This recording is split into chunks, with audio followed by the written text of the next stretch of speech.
This podcast is part of the Batman Universe Podcast Network, hosted by the BatmanUniverse.net. Check out everything related to Batman and the entire Bat family at the BatmanUniverse.net, including news and original content related to comics, movies, television, merchandise, video games, and more. Also, check out some of the other unique podcasts that TBU has to offer. Consider supporting this podcast by becoming a patron on Patreon. Even $1 can go a long way in supporting this content that you enjoy. Look for a link over at the BatmanUniverse.net to offer your support now. And now, on with the show. Hi, this is Marcus Toe, artist for Red Robin. You've been listening to Robin, Everybody Loves the Drake podcast.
By the BatmanUniverse.net, your home for all things Batman and Robin, whom is celebrating 80 years this year.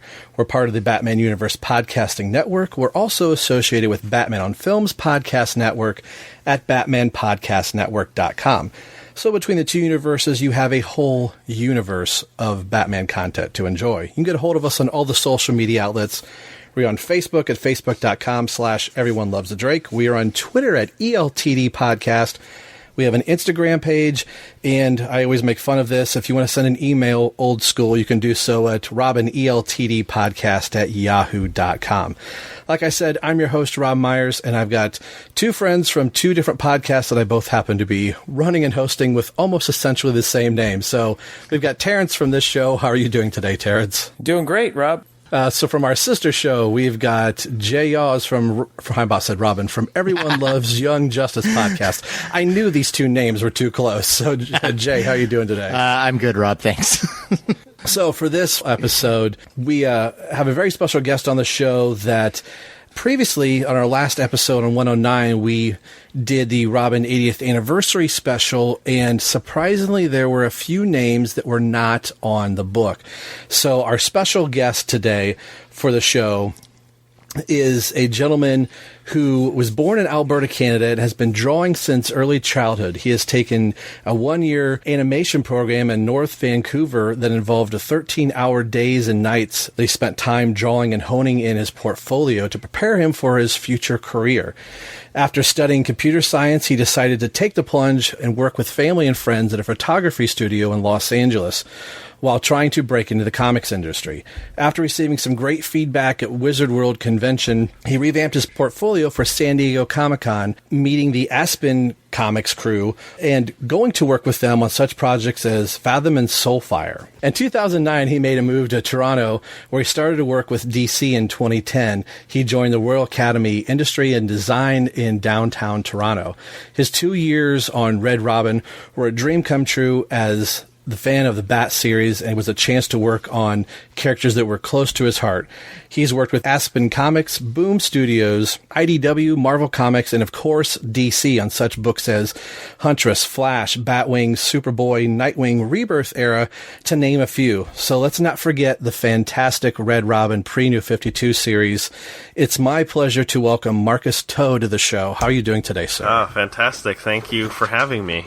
It's been a a pleasure reading your work over the years, and I think what kind of led us to get to this point as the anniversary issue for Robin came out, as we were kind of wondering in a few months who might be on it, who might be this or that. Surprisingly, there was a few people were left off of this. So, which I think kind of came a shock to some people, was not wanting to, maybe stir something that's maybe a little raw still. Was this an oversight, or was it just something that just kind of fell through the ether and was what it was? What I've looked at my. I think about this a lot. I think also how me and Fabian were always kind of upset that Red Robin ended in the first place. I remember talking to him, when it happened all those years ago, that we were both pretty upset about it in general. But with the Robin 80th anniversary, one thing that a friend reminded me was that our entire editorial team that worked on Red Robin is not there anymore. So you kind of remind yourself that comics do move on, and and as much as I love Tim Drake as a character, and I loved my time on it, there are new people there, and for whatever reason, either maybe they don't remember you, or they wanted someone different, or there's only so many creators you can put on one book. So I have to remind myself too that some people eventually get put aside for others, and and that's I don't want to sound like like woe is me, but sometimes that right. is what it is, right? And you just kind of have to go with it. Well, how did you get your start in comics? Like, I always one of the questions I like to ask is like, what was your earliest memory of drawing, and what type of things did you draw, and where did you like officially start getting your feet on the ground in this business? Well, it was interesting because I drew since early childhood, and I even had my own comics that I created in high school up until college.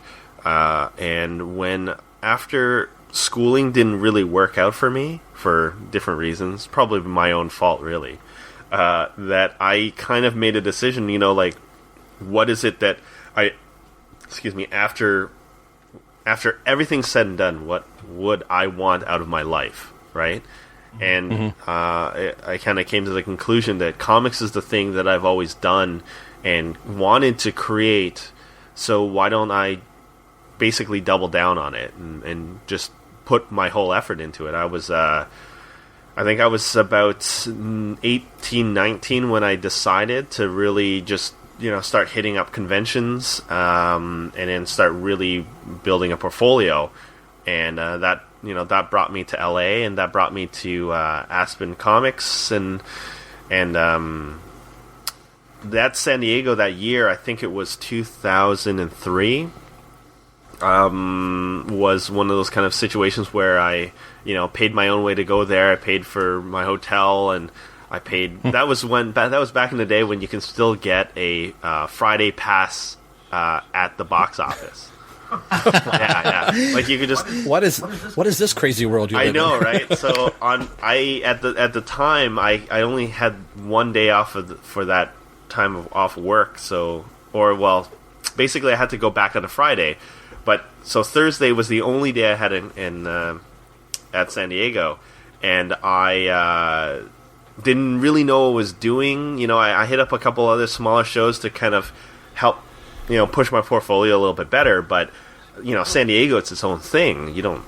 If you've never been, you don't know what you're expecting. So on the Thursday, I went over there, and I attended Marvel's How to Get in Comics the Marvel Way, and C.B. Cebulski gave a lot of great advice and said that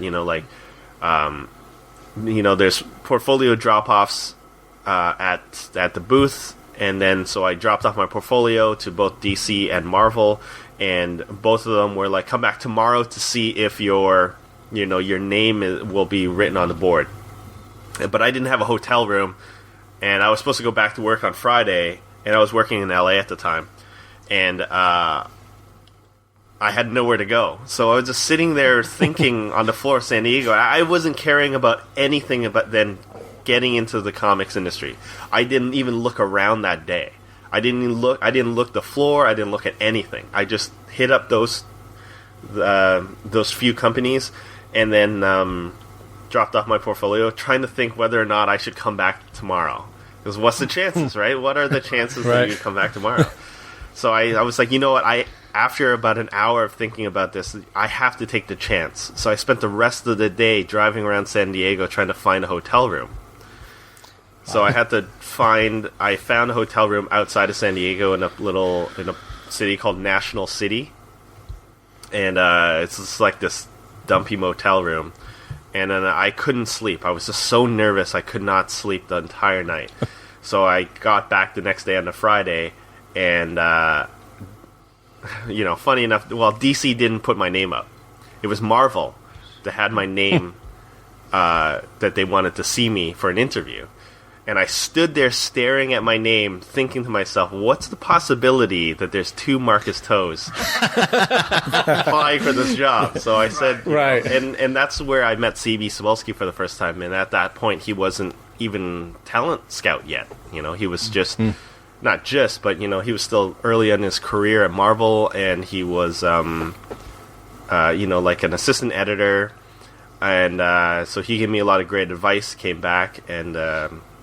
but that kind of what led me to Aspen, because on the Friday I had decided to go and try for another portfolio review from them, and basically that was when I met Christina Strain, and she brought me in. And so a lot of people know Christina Strain from her coloring days of on Runaways and a lot of X-Men books, as well as Aspen books.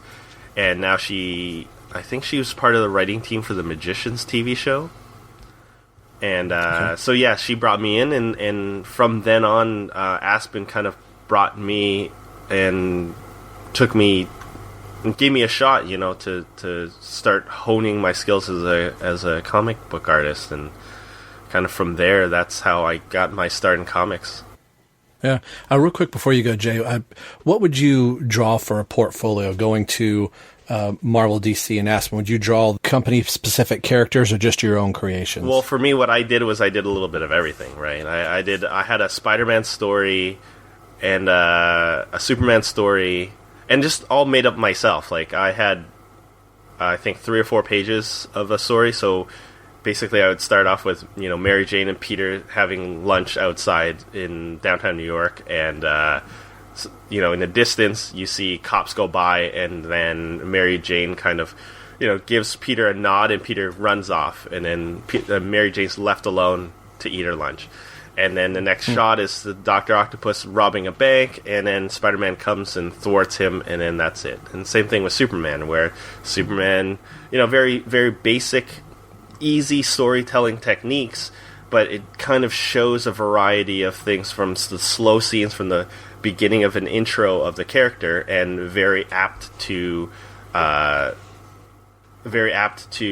those two characters' personalities and relationships, and then an action scene of them fighting the bad guy, and then the resolution, right?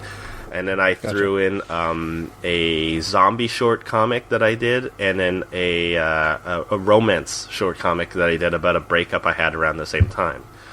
And also a Ninja Turtles one as well. So I had a little bit of everything, just to kind of show I could do the characters that you want, but I can also do characters and use storytelling to tell a different story that is not, capes and heroes. Yeah, hey, Marcus, Jay here. Rob actually anticipated my question. I was going to ask what you submitted as... it's okay, but I kind of want to backtrack a little bit. You were talking about comics that you created in high school. That was one of the things I was going to ask, is if you ever published those or shared those around, if you submitted those with your portfolio. And you mentioned that you would draw scenes of, like, Peter and Mary Jane, having lunch in the park or whatever. Isn't that more what they want to see out of artists. They don't necessarily want to see that you can just draw battle scenes, but you can also draw the more intimate character moments. That'll get the attention of like the editors more than just like flash and bang. That's what I've heard before. Yeah, I mean, it's well, to go to your first question. So with the comics in high school, I didn't add those to my portfolio because at that time that was already a couple years old, and whatever you're making a portfolio, I think the most important part is to just draw or create portfolio pieces. You know, I would say, I always tell people, just try to do as many as you can, but try to at least have one new piece every single time you get a review again. I find that people like to see how you progress. They like to see that you have new stuff all the time because that shows kind of drive. But the funny story was so I created a comic book and I drew 3 issues of it in high school, and that ended up being the seed of an idea that I ended up working with Boom and Jackson Lansing and Colin Kelly that I worked with on Hacktivist to create Joyride, which was a creator owned that we did a few years back, and but so.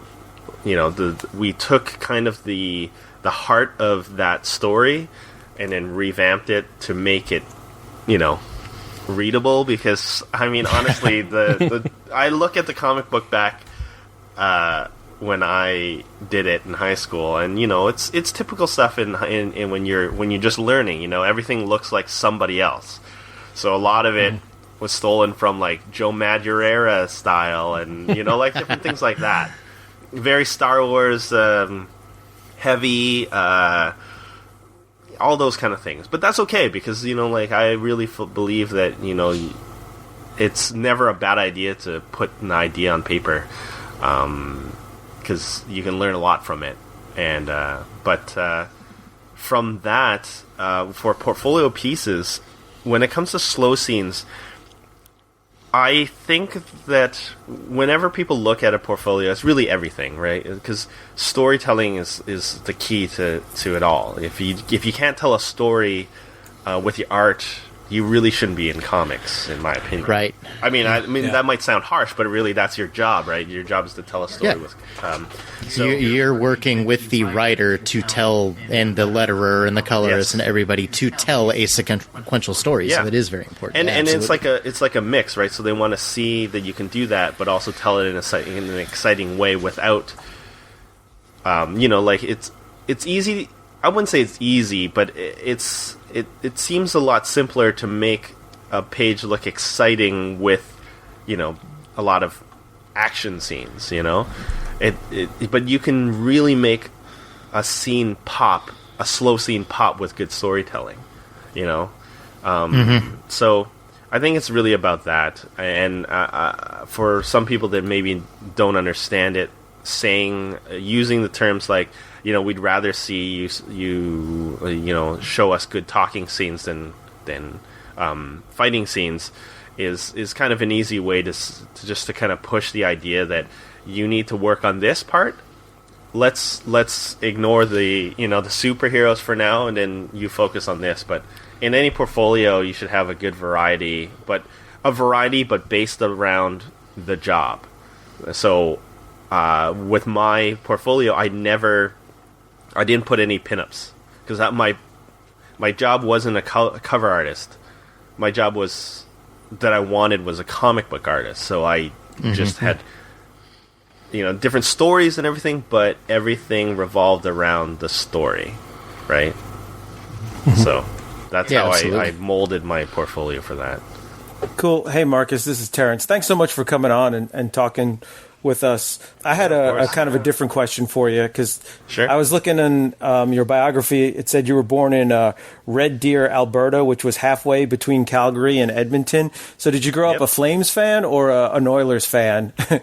So I'm kind of a contrarian. Okay. So I'm a Vancouver Canucks fan. Oh, okay. But I in Red Deer, I actually went to a French Catholic school, so I had friends that were Canadiens fans, Nordiques fans, Calgary fans, Edmonton fans, Leafs fans. It was all over the place. So we all hated each other anyway. So what was the difference? Were there any other Canucks fans there, or were you the only one? I think I was the only one.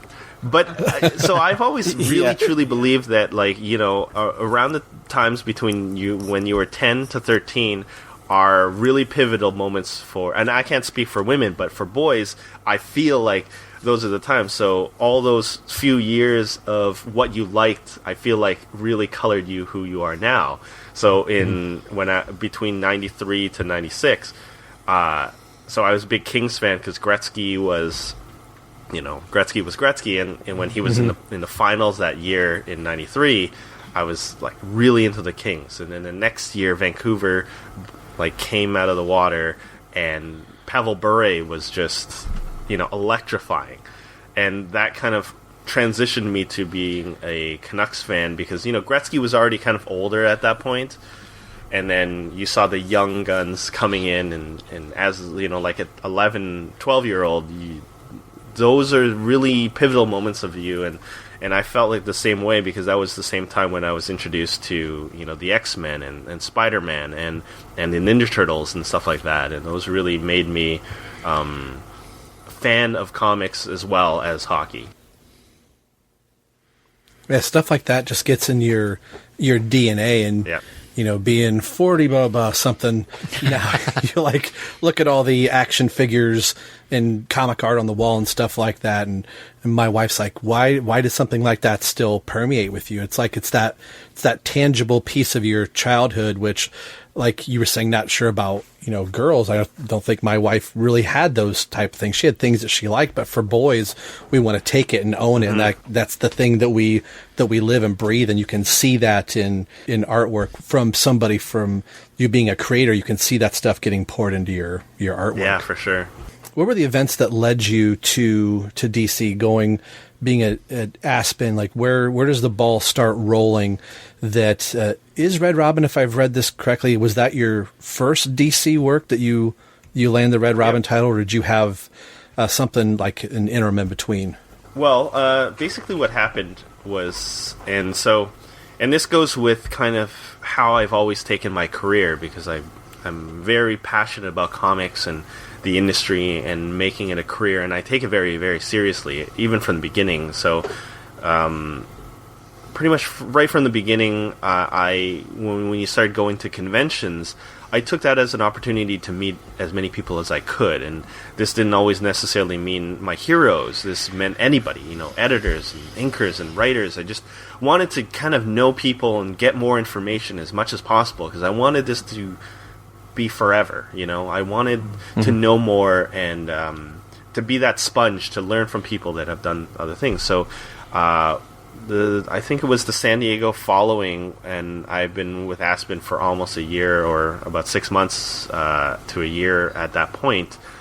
I went around with Christina Strange. She took me to, you know, the High Bar, you know, those kind of events that as a 20-year-old, you know, with a bunch of industry vets, you're like, please just take me, because I don't know what to do, and I don't know anybody. So she was really kind and really took me under her wing, and we just, you know, walked around the bar and, you know, talked to people and introduced me to people, and that's where I met a man by the name of Mike Martz, and at the time he was the editor for the X-Men, and for the most part I just kind of said to him, I introduced myself, told him what I do, and I just said, you know, I'm not really looking for any work, but I'm always just I just want to meet people. And he said, yeah, sure, you know, come by. I would be interested to see your work.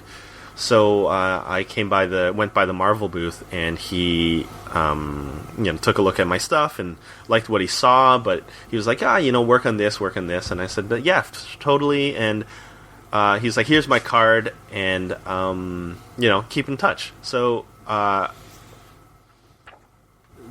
the years, I kind of just sent him a few emails here and there with new stuff. Like, here's 4 or 5 pages every 3 months or 6 months or whatever.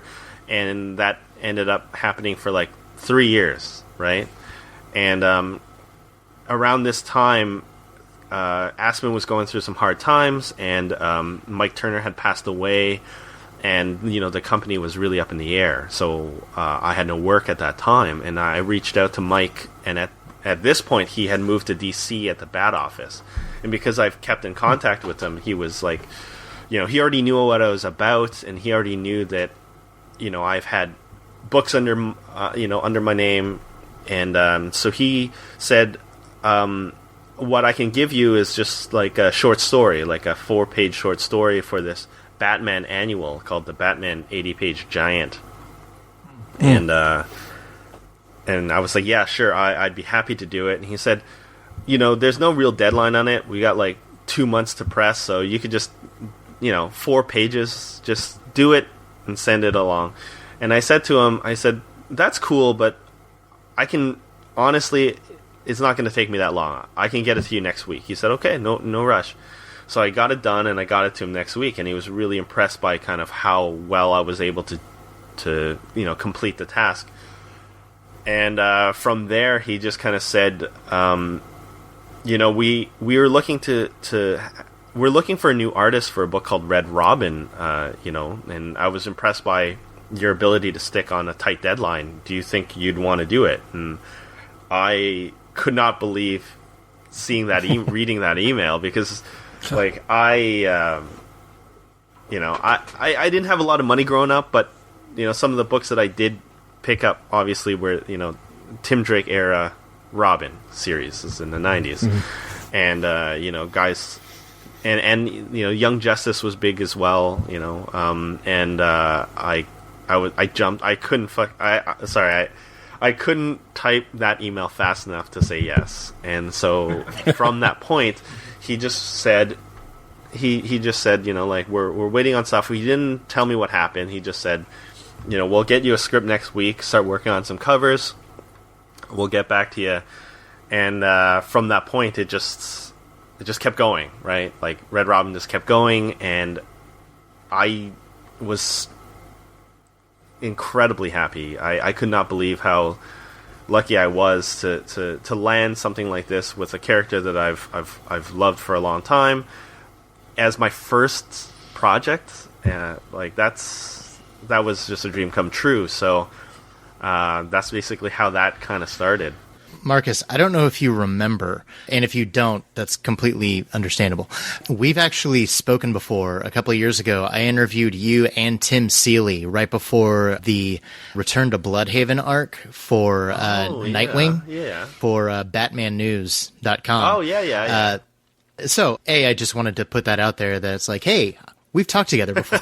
But also, obviously you did Nightwing for a time. You've done Red Robin, Batwing.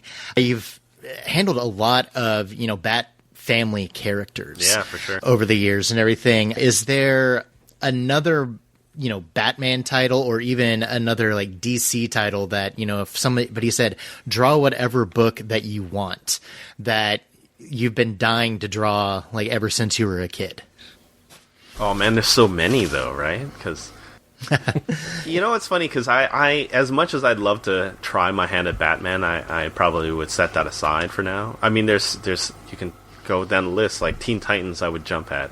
In fact, I was pretty close to maybe being able to do some Teen Titans stuff, and I was really close to being able to draw for New 52 Superboy as well. And but that fell through. And another thing was Booster Gold. I'm a big fan of, so I'd love to draw Booster Gold. Oh man, you'd be great on that one.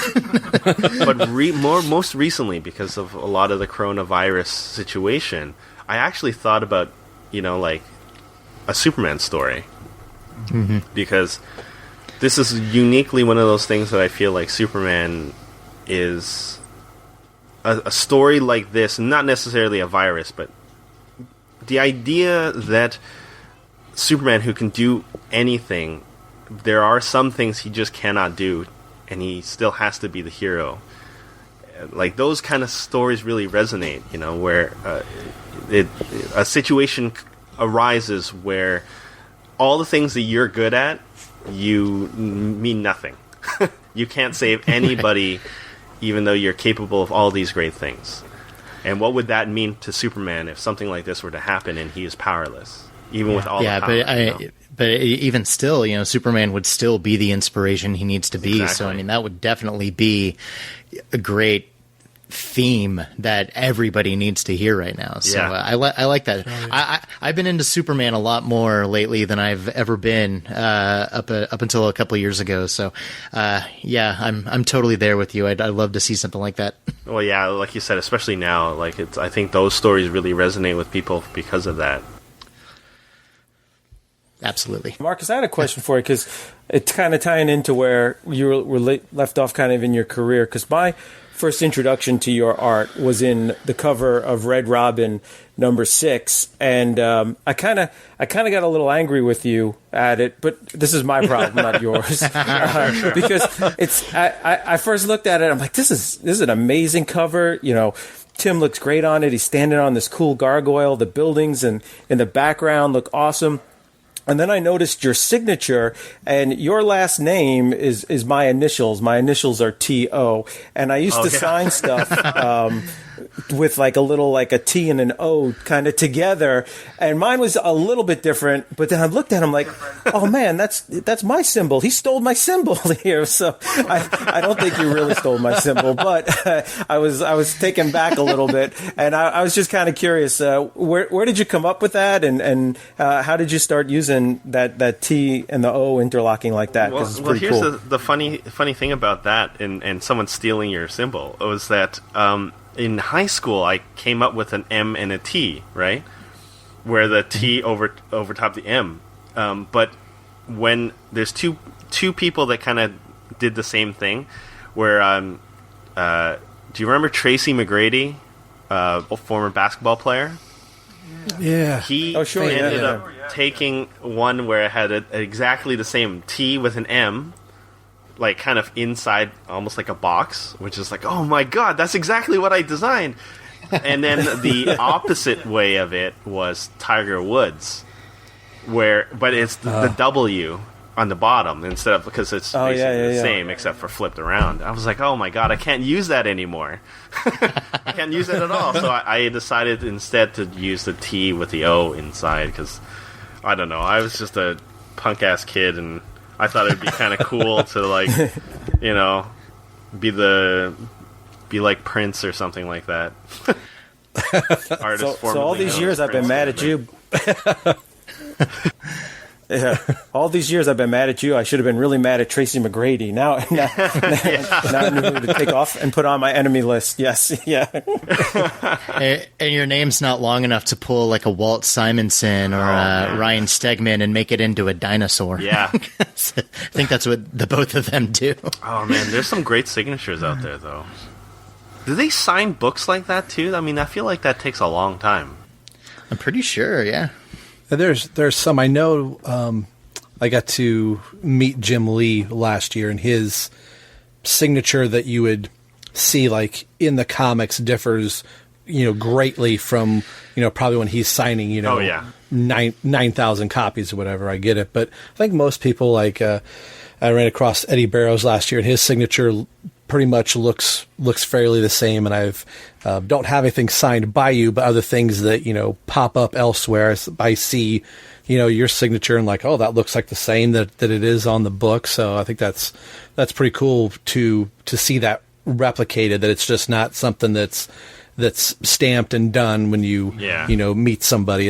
It doesn't represent where it looks like a doctor. Like, I don't know what this is. Yeah, that's my signature. That's my J in a scribble and Y in a scribble. I only put the TO thing on covers though, just because I feel like it's just a little symbol. Like, I don't like my name plastered on everything as much as my ego likes to think so.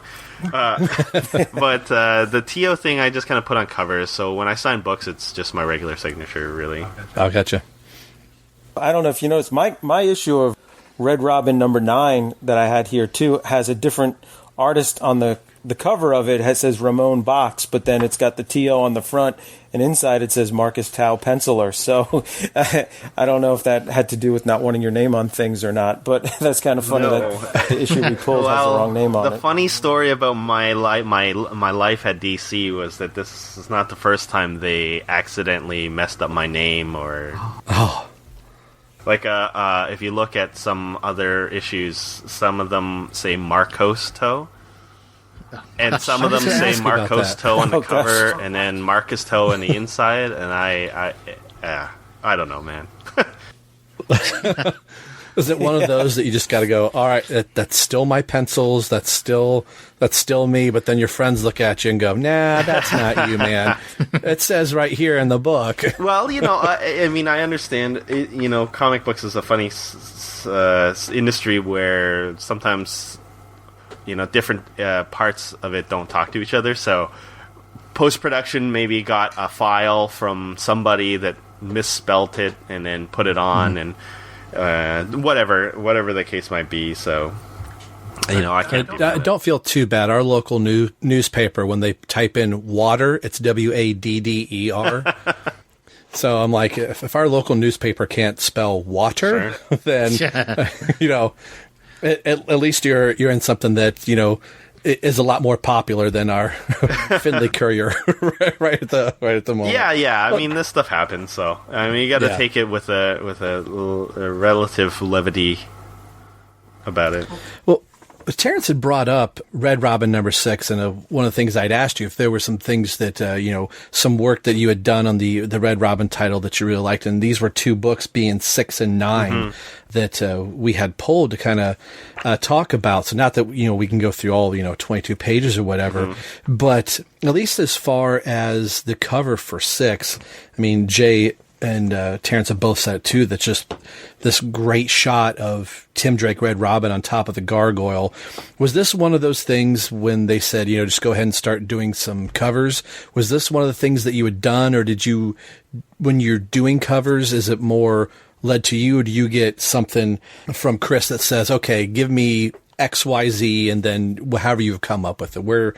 How did you start to create this cover for 6? Well, this was an interesting one, probably the most interesting, because I had not done a lot of covers, and this was my first time, and I was so nervous, so I did 20 layouts, just a ton of different layouts, and I was like, hey, editor, here's 20 layouts, and he's just like, okay, let me look through these. And he got back to me, and we kind of started narrowing it down, and we wound up with this one. So, but when I started thinking of doing the covers and any layouts, my inspiration was kind of the story is about Tim coming into his own, and in some ways, being almost like giving him the Batman moments, right? Having him have those iconic shots like Batman does. Give Tim as many moments as a solo, superhero as you can, and I tried to give that kind of feeling with all my layouts on this one, especially the issue 6. So. When we just landed on this one, I really tried to, again, give him his Batman moment in this cover. Yeah, totally. And like Rob and, Terrence said, I mean, it is a great cover.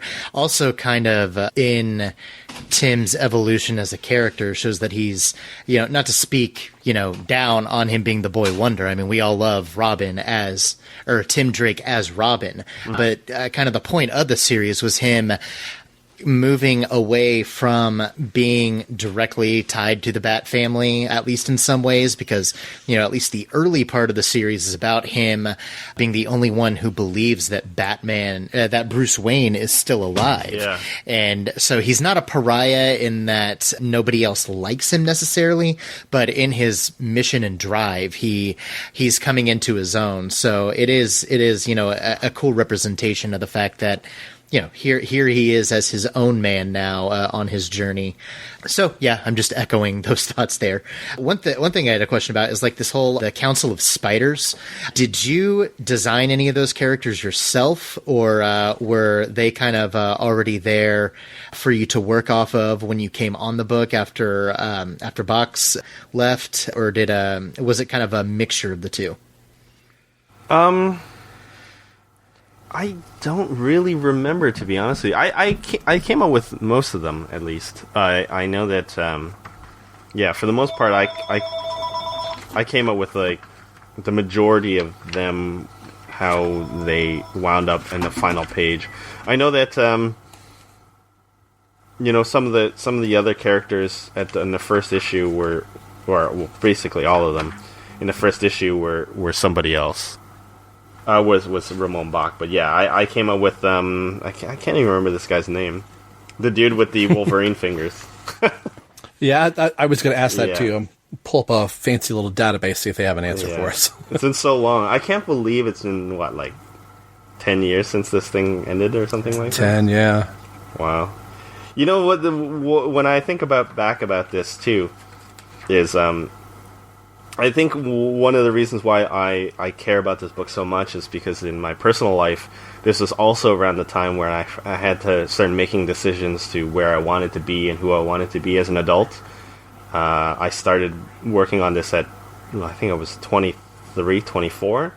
And, I had just chosen to move to Toronto and to make my own way and just, I kind of mirrored my life. I felt like I understood this story a lot more because I was going through similar things as well, and I really feel like that's why I look at this series as such a pivotal point in my life for many reasons. So you feel like you also grew up with Tim Drake while he was growing up in his own book? Yeah, totally. And, speaking of going back to what we were talking about with, the things that we liked when we were 13, there's different points in our lives, when you go through those moments and you try to find answers. And sometimes that's when you find stuff in pop culture or in fiction that mirrors what you go through, and you have an attachment to characters because of those events in your life. And I feel like for Tim, that was for the Red Robin series, that was that for me. At a certain point in issue, I believe it's 17 of this book, Tim falls out of a window, or I think that's the one, and then Alfred. Tim makes mention that Alfred tweaked the costume for him, and now this is his own. Was that something that was planned, or was that little tiny retweak and redesign for Red Robin, did that come from you or somebody higher? That was kind of planned. I asked Mike Martz, I was like, hey, what's the possibility? Because, yeah, you're right, he had just faced off against Ra's al Ghul and got kicked out of a window, and then ends up being saved by Dick, and I thought that this was a nice moment, because now, he's back with his friends, and he's not alone anymore, necessarily, and he's starting to kind of make those emotions into him becoming his own character, having his own headquarters, and other things like that, right? And really building up his own rogues gallery in his own way. And I thought that it would be nice to add some Tim Drake into his costume, You would think that he would update it a little bit. So I came with a few designs, and I was really, really lucky that Mike was totally on board with some of them, and he went with, with the one we wound up with. So he approved the one that we wound up with, so it worked out pretty well. I kind of used a lot of slight, connections to the rest of the Bat family that was going on at the time, like the type of gauntlets that Frank Whiteley drew on Dick's Batman costume, and and a couple small things, and he'd have a utility belt, no questions, right, and stuff like that. Tuck in his shirt. Right. If anybody's going to be proper, it's going to be Tim. Yeah, Tim would be nice, and everything's streamlined, I think. Yeah, I do like that look of the tunic kind of popping out below the bottom of the belt. And it's funny, too, because it kind of... I don't remember if Damien's costume looked like it at that point, but that's how Damien's suit, would end up looking, too, is with the red tunic coming below the belt just a little bit there. Yeah. One thing, and this is kind of just a silly question, but since we're, talking to an artist about his process, I'm just curious about this. Looking at like all the pages where Tim is at those computer banks and everything, tapping on the holographic displays. When those are illustrated, do you do something like, when artists will put like a little X inside of a block to indicate this needs to be inked, just completely black? Did you draw like the outlines there for the boxes that actually weren't supposed to be filled in? Or was that pretty much left up to who colored this? Guy Major in his work? Which issue are you talking about?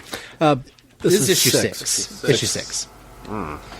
Let's look back now. 6-page. Oh, that one. Yeah. I left it open for sure. I left it open. I had talked to Mike about it because at the time I wasn't in contact with Guy Major about this. And so it's either him or post-production, because I know sometimes how post-production does it is that they add a few things to it. But that's always again, since this was the first major book that I worked on, I really didn't know what the process was. If I was to do it today, I would fill it all in myself. Because then you'd get exactly what you want, and especially now that I work digitally, it's a lot easier to do that. Oh yeah, totally. Yeah, I mean, the abstract question was more, what was the creative, collaborative process like between you and the colorist at that point and everything? But you answered it in a roundabout way, so yeah, thanks. No problem. I wanted to ask you a quick question here about another series you worked on, and that was the Huntress miniseries for the New 52, which, again, phenomenal art. I love that series, but did you know, or at what point did you know that was Helena Wayne from Earth 2? Because it's never told to us fans reading it, and then when they started the World's Finest series, it was like, oh, by the way, that miniseries, that was actually somebody different. And I was wondering if you knew right from the start, or did they make that decision somewhere in the series or after the series had come out? Oh, I knew right away. Yeah. So it was known. Okay. Yeah, I remember I did a bunch of character studies on her, or at least I tried to on her at the beginning, and because of that, they told me that it was Helena Wayne. So yeah, I knew from the beginning. Was that a redesign that you made for her New 52 costume? No, or was that based off of a previous? I don't know who designed it. I don't know who designed it. I know Gilliam March did the covers, and I looked at that too. But it's funny because I thought I could have sworn Cully Hamner did it, but when I talked to him, he was like, "No, I didn't do it." I was like, "What? They sent me your reference." Yeah. But who knows? Who knows? I really don't know. To this day, that's a mystery to me. Maybe it's Jim Lee, because he did like pretty much everything else, but I don't know. Yeah, it's very similar to his version on like Hush, but it's not exactly the same. It seems like her costume, every time I read an issue with her in it, it'd be slightly different in some way or another. It was never too consistent. Did you have any little like hints or clues in the art that I missed that it might be Helena Wayne? Because I had no clue, or was it purposely tried to kind of be a surprise for the fans? I don't know. I feel like I probably thought that I put in some hints, but Damn it! I don't know, man. I sometimes you're in such a fever dream when you're drawing comics, and you think you're so smart doing this thing, and then no one notices. But then sometimes when you accidentally do something, everyone notices, and you're like, I didn't even try. Yeah. I keep like derailing the podcast with like random questions that are totally off topic. But I had another kind of random question, totally off topic. What are your thoughts on poutine? Yes, I'm lactose intolerant, so I I was watching a YouTube video where you drew Nova from Marvel Comics, and it was pretty cool. I noticed in the background of one shot, you had like a computer screen that had like a Star Trek, looked like a ship from a video game or something. And then on your shelf, you had a whole nice collection of some figures, and I think there was a Captain Kirk up there. So I was curious, what was your favorite incarnation of Star Trek? Are you a Next Generation guy or a Voyager, or what did you like? Dude, I watched them all. But it's interesting because I always say I'm a Voyager fan. But I actually think DS9 had better writing. I just like Voyager a lot because of a few certain dynamics, but it doesn't, like, we all have things we like, but I'm so engrossed into Star Trek that I read the novels too. So I'm reading a ton right now. Like a lot of things I'm consuming as a thing is because I was really curious about how the Rise of the Federation, and when the Star Trek Enterprise started this line of Rise of the Federation books, I was like, I gotta read this. I have to find out how this came to be. And then so that's what I've been reading a lot. So that's what I mean by saying I love them all. Like I'm so hungry for that kind of thing that I like every one of them. Voyager's the only ship that can land on a planet too. Yeah. Oh yeah. I always liked that idea about Voyager, that they were out in another quadrant all on their own, and they could say they were from the Federation and really didn't mean anything. Yeah. So how was this Starfleet going to operate as they always thought they had to, and everything, like all the Prime Directive and all that stuff is just thrown out the window, practically. Yeah, for sure. Yeah, that's pretty awesome. The actually first celebrity comic book person I ever met was when I was in middle school, and I met Peter David, and he signed one of my Star Trek novels, and it was him and Michael Jan Freeman, and they were signing Star Trek novels. So that was like my first, oh my gosh, I met someone famous. And then I always loved the Star Trek novels too, because I have dyslexia, so it's hard sometimes for me with the characters to keep all the characters straight and everything. And I could read the Star Trek novels, and I already knew half the characters from the show, so it was always great. So yeah, that's awesome that you like the novels too. Yeah. Well, I haven't read a lot of that, so I don't know. I know we're going off on a tangent, but I really started reading it after I watched them all probably maybe for the 5th time, and I was like, well, I just kind of need something new. And then I read up that they had started to do a line of in continuity books post DS9 finale, and so that really intrigued me about, this is not just standalone stories. This is kind of like the series continued in the novel. So I really jumped on board with that, but I missed a lot, so I have to kind of. The good thing about digital is that you can find the old ones a lot easier. Something I wanted to ask and talk about being all over the place. I love shows like this where we just kind of get a chance to talk. Mm-hmm. But I'm going to go back to Red Robin again. We were talking earlier about being in and out of comics sometimes, that I started getting back into comics full blown once I heard this idea of this Flashpoint thing that was going to take place and could be a reboot of a universe or whatever. And I thought, man, it's been almost a year since I was reading. I'm a drummer, so I was playing in different bands, and so money was going into drum kits and things like that. So I thought I need to get back to reading. So I was feverishly trying to catch back up.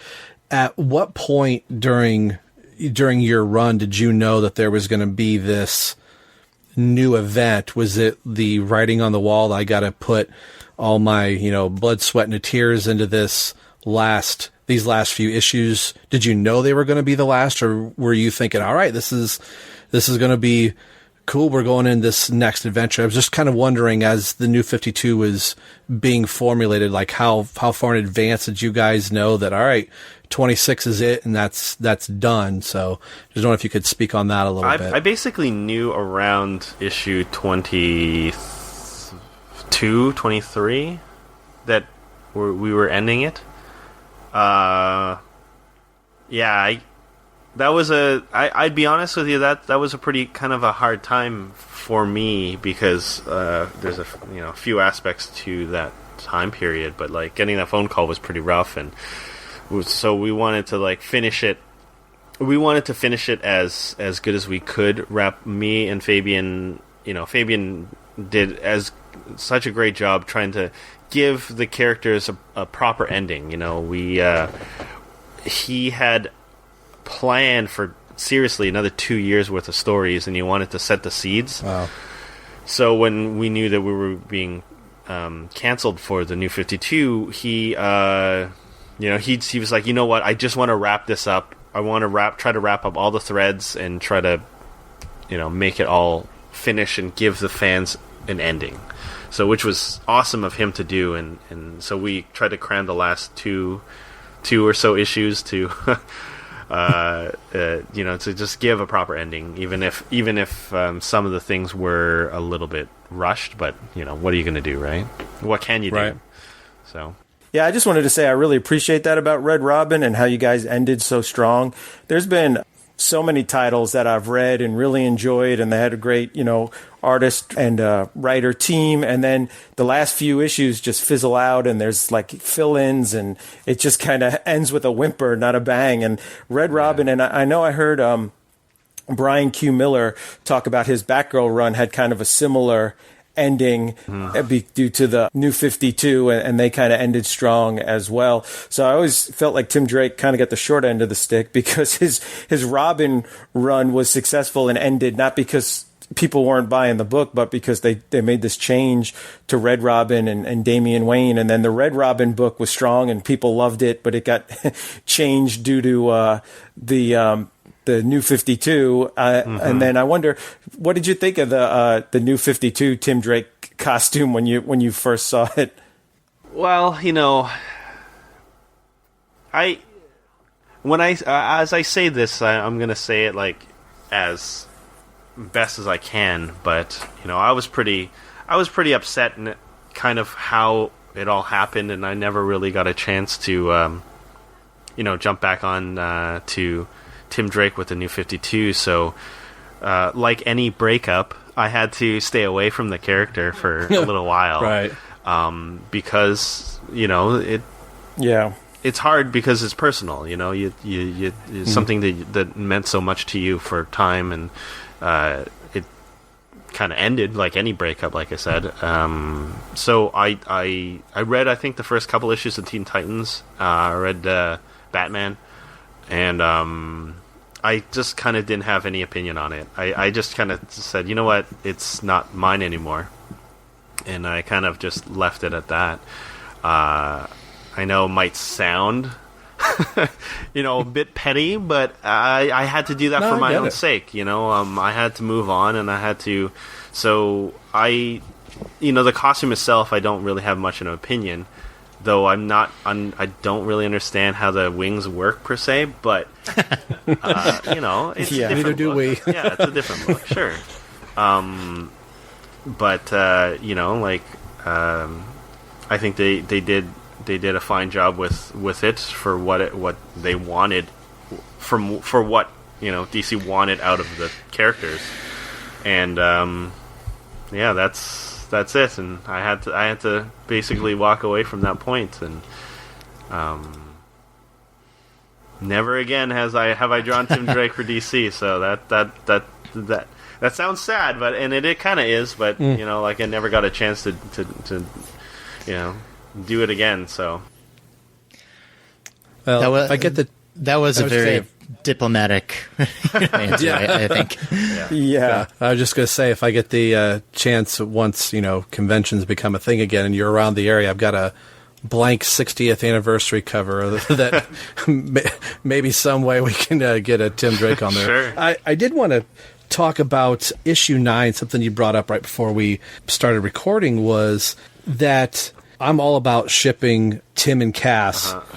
Tim and Stephanie, rather. Mm-hmm. But if there's somebody else people like to ship Tim with, maybe I like to call it bro shipping, is Connor. Yeah. And I don't think there's a moment on Twitter where I'm not scrolling through that I don't see your artwork somewhere of Tim and Connor in some type of a bro hug between one another. Was that, like, I think 9 gets a lot of just in memes, and if you search anything for Tim Drake or Connor Kent, you see a lot of your work through. Do you think that was going to probably not be a thing, but is that something that you're happy to see that's out there? And I've seen different people say, hey, I met, Marcus Toe at a convention, and a lot of things that I see that you'll sketch for people is Tim and Connor together. Yeah. Do you have any just thoughts on just how this like one single issue kind of helped created this whole other, relationship that people like to see Tim with?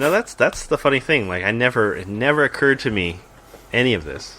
Like I was specifically super naive about the whole idea, but I myself am a hugger, right? I like hugging people. And then when that script came across my table, you think to yourself, these guys are supposed to be best friends, and they kind of had moments, leading up to this where their friendship was a bit fractured, Mm-hmm. And especially with the stuff that happened in the Jeff Johns Teen Titans, that was really pivotal in their relationship. And I thought to myself, if he hadn't seen his best friend in this long, after going through all the things that Tim has gone through, he would jump into his arms. It doesn't matter who it was, right? You just going for a hug, and that kind of turned into one thing, and then the thing that actually started it all was there was this very, very, very kind woman that came to my table at a convention and loved that scene, asked for if they could buy not only that page. Did I sell her that page? I think I ended up selling her that page. But she also wanted the one where Tim hugs Bruce Wayne, right? When he finds out that he was alive as well. So I kind of like all that came together to the commission realm, right? So because people couldn't buy the page, so they were like, "Can you draw me a commission of Tim hugging Superboy?" Right? Kind of a la moment in the book, because the page was sold. So that kind of started this whole thing. And I don't to be honest with you, I don't ship anybody. Like I like canon. I just like reading. That's why I love continuity in Star Trek, because I just read it. I'm very passive about it, because I don't make my own headcanons and stuff like that. I just kind of take it in like that. But what I do love is I genuinely love the excitement and passion that other fans have. So when they come to me for commissions, I try to, replicate what they want. So I listen to them talk about why they love these characters and why they love them together, and I want to take that passion and then put it into the page. It's just the same thing how I like to do when I read a script from a writer. I'll read the script and I will really try to think, what does the writer want to see, right? And it's not necessarily what I want, even in the stories I draw, because it's the best work comes from teamwork. You got to read what the writer tells you, and then you got to put in what they want and make it look the best that they can. So when I take it into conventions, that's why if you ever see me in conventions and someone's talking at my table a lot of times, I let them talk. I want to hear why they like these characters and why they do it, because if they get a commission, then I can understand what they want to see, right? And that's kind of how why my commissions kind of go that route, I think. I think there's a lot to be said about a genuine, sincere expression of true, platonic friendship as well. You don't see that an awful lot in a lot of storytelling, especially comics, because either it's going to be, romance between characters or an antagonistic relationship, like two people that care for each other and are best friends, like you said, just, not caring and just hugging each other, especially after, in the case of Tim, thinking, Connor was dead for a while, thinking he'd never see his best friend again. And then all of a sudden there he is, just that spontaneous, that's how anybody would react. Going back to Star Trek, something like that's that were to happen. Exactly like when Spock thinks he killed Kirk, and then when Kirk shows up alive and he just turns around and says, Jim! Right? That's those moments, and that's the thing about creating story, right? Because those moments do not have weight unless if it's earned. Because it's earned through the story till you get the payoff of those moments. Yeah, this was such a great era for comics too. Like if you've just been reading this long, gigantic soap opera we talk about it on the show, at a certain point, Tim just loses everything. He loses his father. He loses his best friend. Bart ends up, dying at a certain point, and he loses his mentor.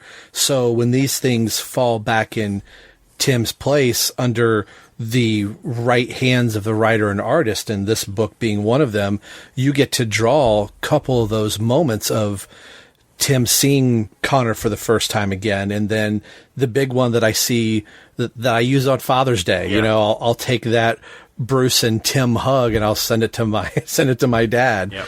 I'm like, I couldn't find a Lou Whitaker and Alan Trammell Detroit Tigers bro hug, but I can find Tim and Bruce, and it's just it's something, like you said, it's when it's earned, it hits the reader in the right way. I think I always call this era this is my golden age of comics. You go to Superboy was fantastic with Johns and Manipul, and you have the Titans with Johns again, and all that green.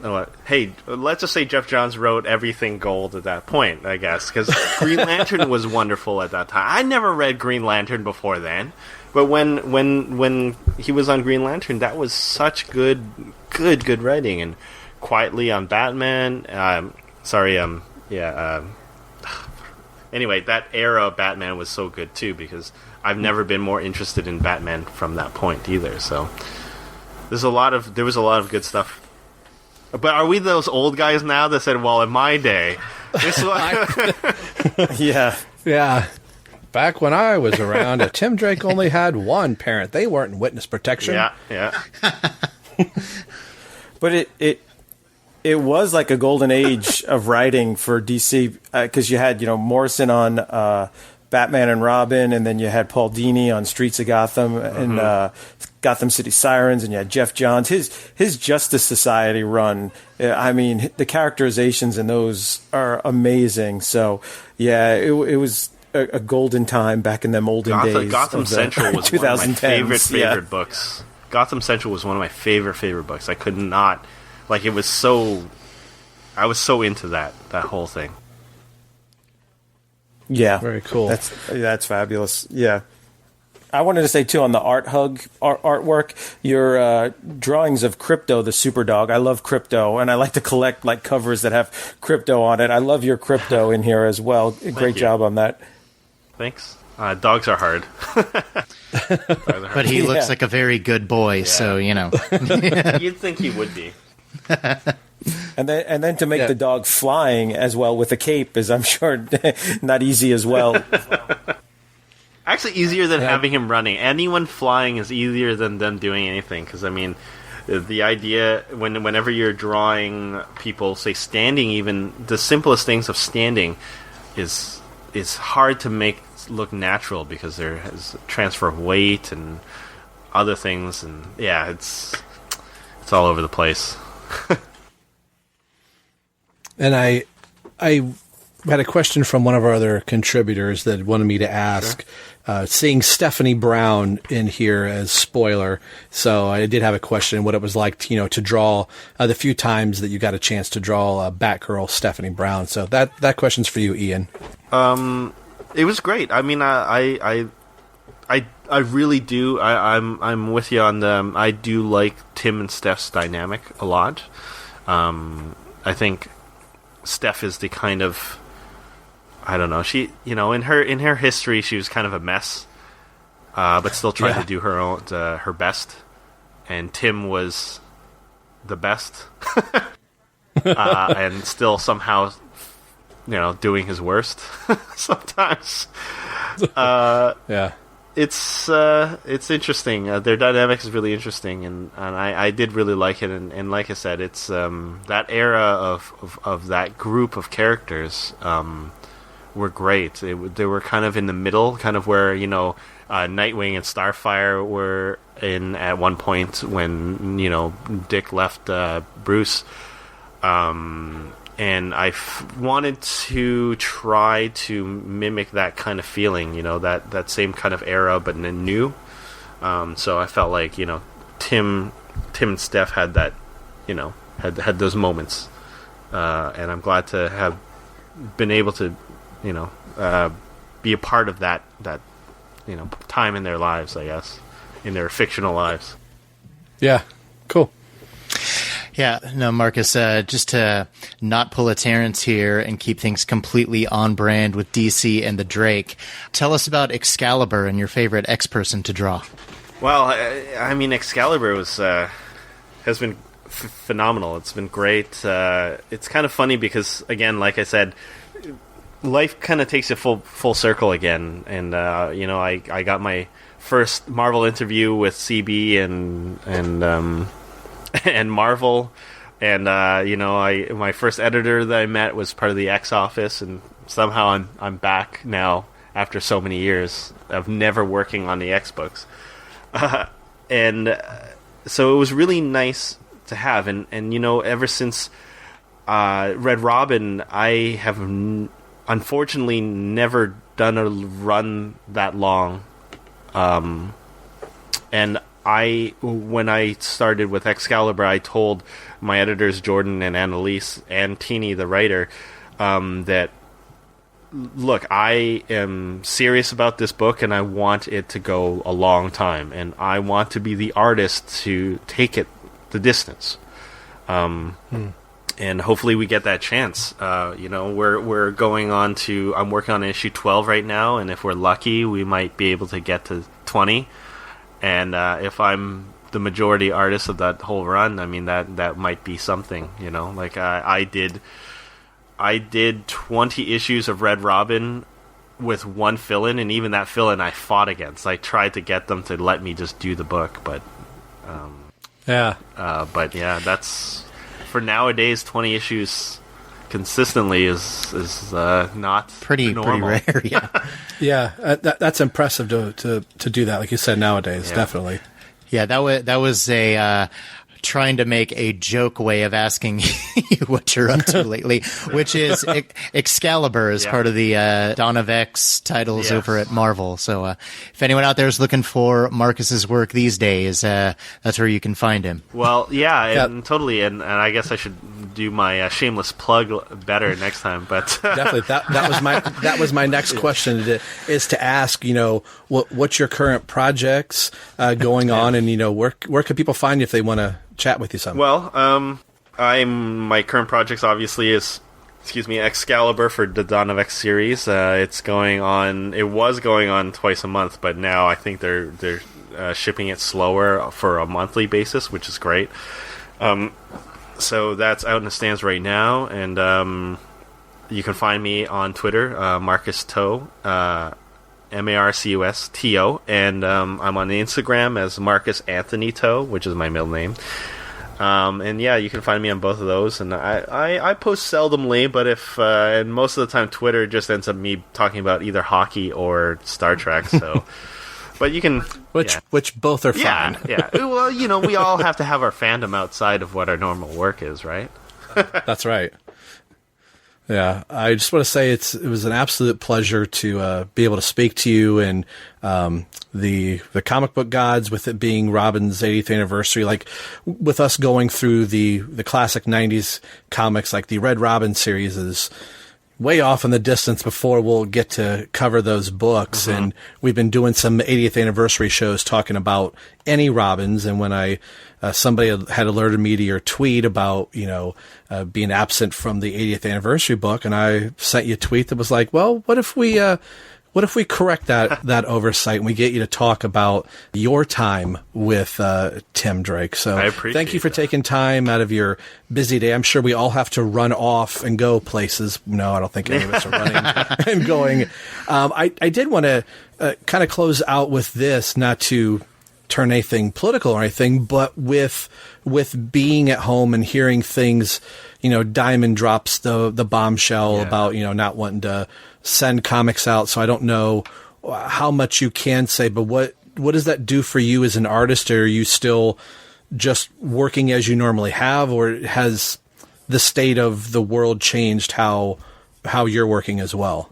Well, here's how I see the Diamond thing, and like, I don't know much more than you guys know, but what I do know is that every state is different, and a lot of states and provinces up in Canada are shutting down all essential services, but that also means warehouses and stuff you're not allowed to open. You're not allowed to have these things open. So if shipments are coming in and no one's shipping any comics out, there's nowhere to put them.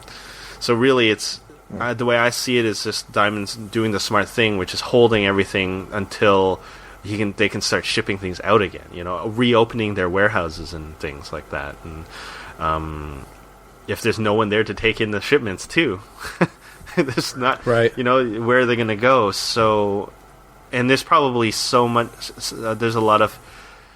The truckers are all being taxed right now, shipping stuff back and forth, the essential things. So, right. I see this as generally temporary. The unfortunate part is that temporary is not good enough for a lot of comic book stores who can't sustain not making any money for 2 weeks, let alone what might end up being a few months. Right. So, all we can try to do is support our local comic book stores by, if they have online stores or anything like that. A lot of people still are shipping out books, which is good. For me, we were lucky to get an email from Marvel directly saying that all current projects are still a go. So we're still working to create stuff. The only question mark that I have that I don't have the answer to, and is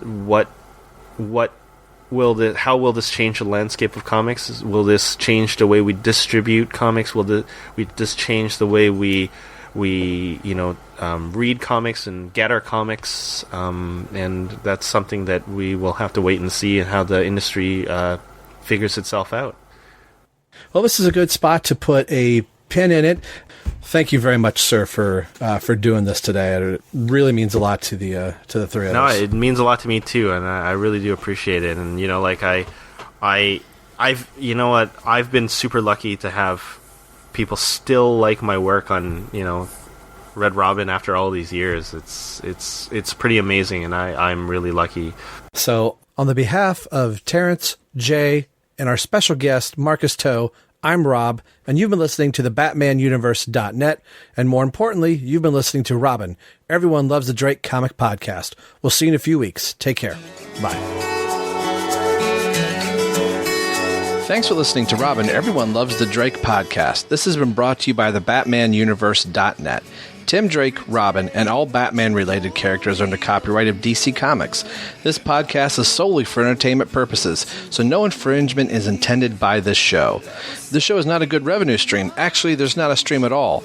All music and sound clips are under copyright by their respected copyright holders. So there should be no need to send the Penguins lawyers after us for ill-gotten gains, because there are none. You can get a hold of the show a few different ways. We are on Twitter at ELTD Podcast. You can also email in at RobinELTDpodcast@yahoo.com. Our Facebook page can be found at www.facebook.com/everyonelovesthedrake. And as always, you can message directly over at the BatmanUniverse.net. So email, tweet, or message us. We'd love to hear from you, and we'll read your comments or responses on the show. The show you're listening to can be found a few different ways through iTunes and Windows Media, also over at our host, TBU. Leave us a review on iTunes if you listen there. It'll help spread the word of the show. Make sure you head over to the BatmanUniverse.net, your home for all things Batman and Robin. Thanks for listening to the show and hearing why everyone loves the Drake. We'll see you in a few weeks.